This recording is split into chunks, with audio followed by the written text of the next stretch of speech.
There are 448 active missing person cases in the state of Missouri right now, nearly 25,000 nationwide. Many of these cases end up going cold because investigators run out of leads and have limited resources. In the Missouri State Capitol today, the mom of a man who disappeared nearly 3 years ago called for action from law enforcement and the public.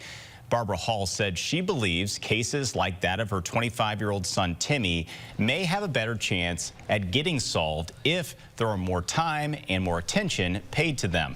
She said law enforcement agencies should be better resourced so they can spend more time on these cases and also better communicate with families about what to expect. And I was kind of stunned that nothing happens and they just get blown off or shoved under the rug. If somebody would just sit down with them and explain some of this stuff to us instead of just push us to the side like our kids didn't matter, and they matter.